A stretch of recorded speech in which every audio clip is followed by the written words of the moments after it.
और बच्चा लोग कैसे हैं आप सभी? आई होप आप सभी अच्छे होंगे। सो स्टूडेंट्स, आज हम करेंगे क्लास 9th के मैथ्स के चैप्टर नंबर 2 की एक्सरसाइज 2.1 का फर्स्ट क्वेश्चन। तो हमारा फर्स्ट क्वेश्चन है, which of the following expression, इनमें से बताना है कि which of the following expressions are polynomials in one variable and which are not, state reason for your answer. इस क्वेश्चन में हमको 5 पार्ट दे रखे हैं, ठीक है। उन पांचों पार्टों में हमको बताना है कि जो 5 पार्ट में हमको एक्सप्रेशन गिवन है क्या वो पोलिनोमियल है या नहीं है, अगर नहीं है तो क्यों नहीं है, ठीक है। तो अब हम पहला पार्ट लेके चलते हैं। इसका पहला पार्ट हमको दे रखा है 4x² माइनस 3x प्लस 7। अब देखिए ये हमको एक्सप्रेशन दे रखा है, क्योंकि इसमें वेरिएबल है, पावर्स हैं, तो ये हमारा एक एक्सप्रेशन बन गया। और इन्होंने ये कहा है कि एक वेरिएबल के अंदर बताना है कि वो पोलिनोमियल है कि नहीं। अब यहाँ पर एक वेरिएबल का मतलब ये है कि जैसे हमारा एक्सप्रेशन है 4x² माइनस 3x प्लस 7, इसके अंदर वेरिएबल जो है वो सिर्फ x है, इसके अलावा और कुछ नहीं है। भले ही x² होगा, x³ होगा, लेकिन x रहेगा। इसके अलावा y z a b c t s कुछ भी नहीं होना चाहिए। अगर x है तो x रहे, a है तो a रहे, z है तो z रहे, वो वन वेरिएबल वाला हो जाता है, ठीक है। अच्छा, तो इसमें आप देख सकते हैं हमारे फर्स्ट पार्ट में एक वेरिएबल तो है, फर्स्ट कंडीशन हमारी कंप्लीट है कि एक वेरिएबल है तो ये पोलिनोमियल होना चाहिए। लेकिन एक चीज और देखिए, इसकी डिग्री कौन सी है। इस पोलिनोमियल की डिग्री जो है वो है 2। 2 कैसे हुआ? डिग्री जो होती है पोलिनोमियल की वो होती है जो भी उस पोलिनोमियल के एक्सप्रेशन के अंदर, सॉरी, जो डिग्री एक्सप्रेशन की होती है, इस एक्सप्रेशन की जो डिग्री है वो 2 है। क्यों? क्योंकि एक्सप्रेशन के अंदर जो भी हाईएस्ट पावर होती है ना, वही हमारी डिग्री होती है। अब इधर देखिए, हाईएस्ट पावर 2 है, 4x² है, माइनस 3x है, माइनस 3x में x की पावर 1 है ना। अब इससे भी बड़ी जो पावर है वो है x², तो इसलिए इसकी डिग्री क्या है? 2। एक ये हो गया। अब तीसरी बात देखिए, जो भी एक्सप्रेशन में पावर होनी चाहिए, जो हमारा एक वेरिएबल है, अब जो उसकी पावर होनी चाहिए वो होल नंबर में होनी चाहिए। होल नंबर कौन से? जो 0 से स्टार्ट होते हैं, है ना। वो नेगेटिव नहीं होनी चाहिए, फ्रैक्शन में नहीं होनी चाहिए, रूट में नहीं होनी चाहिए। ये सब कंडीशन होती है। अगर वो होल नंबर में नहीं है तो वो पोलिनोमियल नहीं कहलाएगा। अब इसकी जो पावर है वो सिर्फ 2 है ना। इसकी जो डिग्री है, जो हाईएस्ट पावर है वो 2 है, मतलब क्या है? ये होल नंबर है। तो इसीलिए यहाँ पर हमारी 3 कंडीशन सेटिस्फाई हो रही है, तो ये हमारा क्या है? पोलिनोमियल। तो फर्स्ट का आंसर क्या आएगा? Yes, this is polynomial.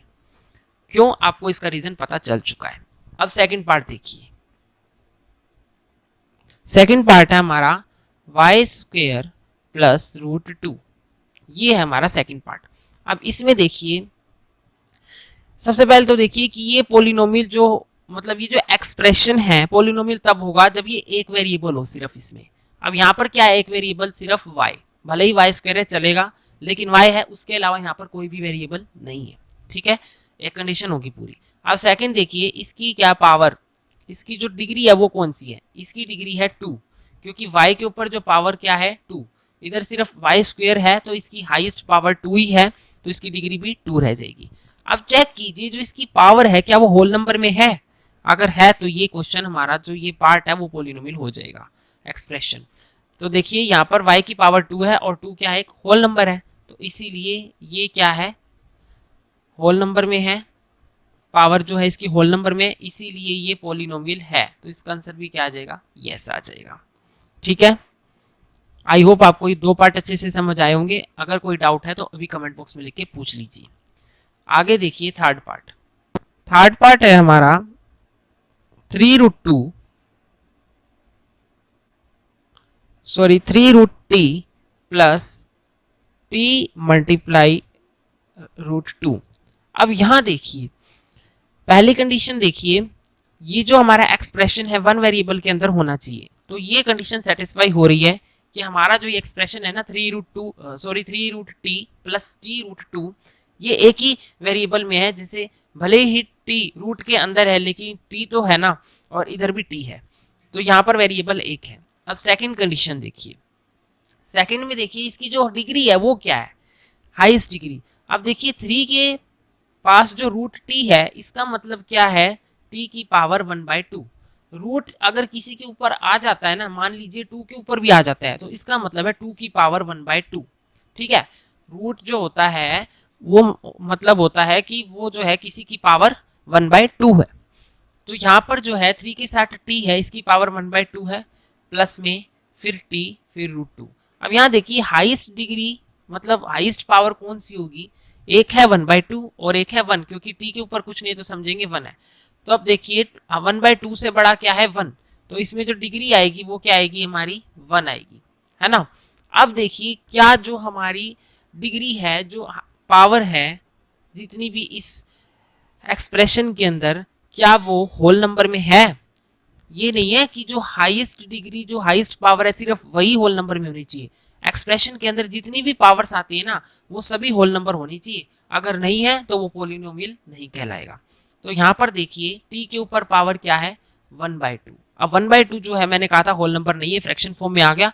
अगर रूट लगा हुआ तो समझ जाइए वो पोलिनोमियल नहीं है, क्योंकि वो पावर होल नंबर में नहीं है। इसीलिए ये जो पावर है वो होल नंबर में नहीं है। लिखेंगे क्या, नो होल नंबर, मतलब ये पावर होल नंबर में नहीं है, तो इसका मतलब ये एक्सप्रेशन हमारा पॉलिनोमियल भी नहीं है। ठीक है, इसका रीजन पता चल गया। मेन ही आपको याद रखना है कि अगर हमें एक्सप्रेशन में पॉलिनोमियल चेक करना है कि है क्या नहीं, तो ये देख लीजिए कि उसकी जो पावर है ना, जो उसमें जितनी भी पावर है, भले वेरिएबल एक ही है, एक तो ये देखिए वेरिएबल एक होना चाहिए। दूसरे नंबर पे सीधी ये बात देख लीजिए कि जो पावर्स है वेरिएबल पर वो सारी होल नंबर में हो, फ्रैक्शन में ना हो, रूट में ना हो, डेसिमल में ना हो, ये सब आप देख लीजिएगा। ठीक है, अब आगे देखिए अगला पार्ट। अब देखिए हमारा फोर्थ पार्ट। फोर्थ पार्ट में हमें दे रखा है y प्लस 2/y। ठीक है, अब ये एक्सप्रेशन है, हमें बताना है कि पॉलिनोमियल है कि नहीं। अब इसमें फर्स्ट कंडीशन देखिए कि इस एक्सप्रेशन में जो वेरिएबल है वो सिर्फ एक ही होना चाहिए।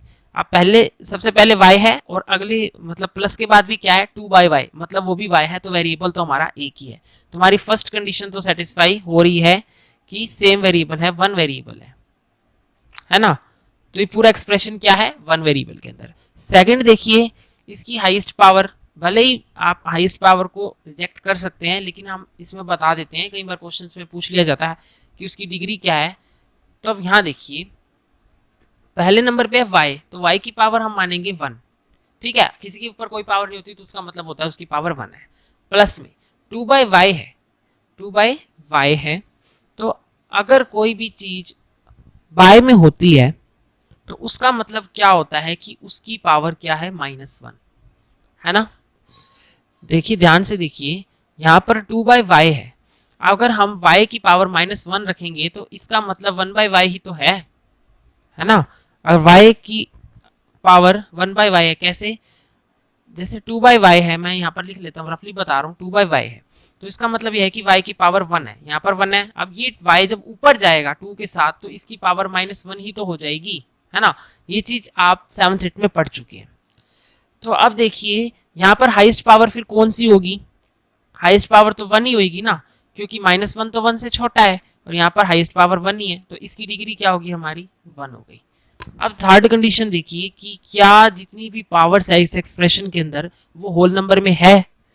देखिए आप y के ऊपर 1 है और इधर y के ऊपर -1 है, तो मैंने कहा था कि अगर पावर नेगेटिव में चली गई तो वो होल नंबर में नहीं गिनी जाएगी, तो यहाँ पर तो नेगेटिव में आ गई, तो इसका मतलब ये पावर होल नंबर में नहीं है। अगर होल नंबर में नहीं है तो ये जो है हमारा पॉलिनोमियल भी नहीं है। ठीक है, तो इसका हमारा आंसर ये है।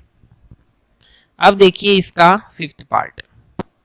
सो हमारा फिफ्थ पार्ट है x ratio power 10 plus y ratio power 3 plus t ratio power 50। ठीक है, तो अब हमें बताना है कि इस एक्सप्रेशन के अंदर ये एक्सप्रेशन जो है ये पॉलिनोमियल है कि नहीं है। आप सबसे पहली कंडीशन चेक कीजिए कि क्या ये एक्सप्रेशन वन वेरिएबल में है। अब देखिए सबसे पहले x की पावर 10, ठीक है, उसके बाद क्या आ गया y की पावर 3, उसके बाद आ गया t की पावर 50। तो यहाँ तो 3 वेरिएबल हो गए, एक हो गया x, दूसरा हो गया y और तीसरा हो गया t। कंडीशन तो ये है कि पॉलिनोमियल तो तभी होगा जब वो सिर्फ एक ही वेरिएबल होगा, तो यहाँ तो 3 वेरिएबल है, तो यहाँ तो पहले ही कंडीशन फेल होगी, तो इसका मतलब ये पॉलिनोमियल नहीं है, नो लिख देंगे, नो पॉलिनोमियल। क्यों, क्योंकि यहाँ पर वेरिएबल 3 है, सिंगल वेरिएबल नहीं है। और उसके अलावा अगर आप ये देखेंगे कि यहाँ पर जो पावर है वो सारी होल नंबर में है, हाँ भले ही होल नंबर में हो, लेकिन इसकी पहली कंडीशन तो सेटिस्फाई नहीं हुई। पहली कंडीशन तो यही थी कि सिंगल वेरिएबल होना चाहिए, वन वेरिएबल होना चाहिए, तो यहाँ पर तो 3 वेरिएबल आ गए ना, तो इसीलिए ये हमारा पॉलिनोमियल नहीं है। ठीक है, तो आई होप आपको ये पांचों पार्ट अच्छे से समझ में आ गए होंगे। अगर कोई डाउट हो तो कमेंट बॉक्स में लिख के पूछ लीजिएगा, और इसी तरह की वीडियोस के लिए हमारे चैनल को सब्सक्राइब कर दे। थैंक यू, एक बार फिर मिलते हैं नई वीडियो में। अगर वीडियो पसंद आया हो तो लाइक कर दीजिएगा।